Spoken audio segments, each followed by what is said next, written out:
Making gender visible to men is the first step to engaging men to support gender equality.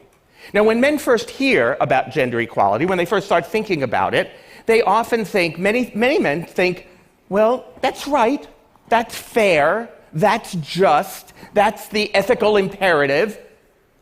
But not all men.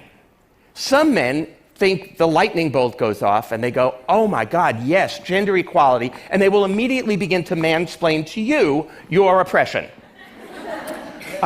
They see supporting gender equality something akin to the cavalry, like, thanks very much for bringing this to our attention, ladies, we'll take it from here. This results in a syndrome that I like to call premature self-congratulation. There's another group, though, that actively resists gender equality, that sees gender equality as something that is detrimental to men. I was on a TV talk show opposite 4 white men. This is the beginning of the book I wrote, Angry White Men. These were 4 angry white men who believed that they, white men in America, were the victims of reverse discrimination in the workplace. And they all told stories about how they were qualified for jobs, qualified for promotions. They didn't get them. They were really angry. And the reason I'm telling you this is I want you to hear the title of this particular show. It was a quote from one of the men. And the quote was, "A black woman stole my job." And they all told their stories, qualified for jobs, qualified for promotions, didn't get it, really angry. And then it was my turn to speak. And I said, I have just one question for you guys. And it's about the title of the show. A black woman stole my job. Actually, it's about one word in the title. I want to know about the word my. Where did you get the idea it was your job? Why isn't the title of the show A Black Woman Got the Job or A Black Woman Got a Job? Because without confronting men's sense of entitlement, I don't think we'll ever understand why so many men resist gender equality.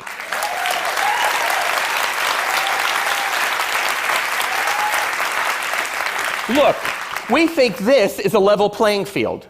So any policy that tilts it even a little bit, we think, oh my God, water's rushing uphill. It's reverse discrimination against us. So let me be very clear. White men in Europe and the United States are the beneficiaries of the single greatest affirmative action program in the history of the world. It is called the history of the world.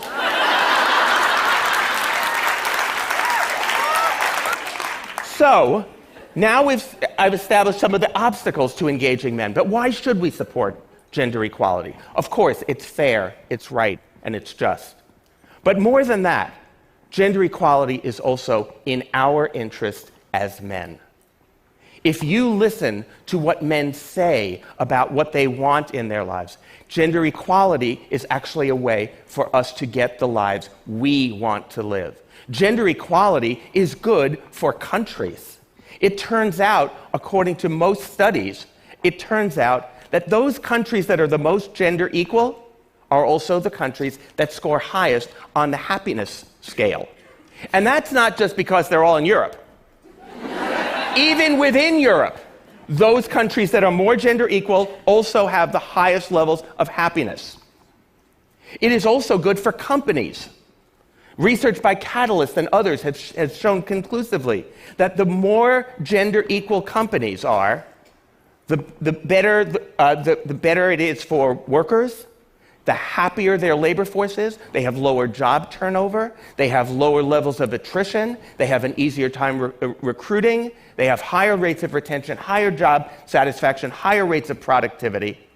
So the question that I'm often asked in companies is, boy, this gender equality thing, that's really going to be expensive, huh?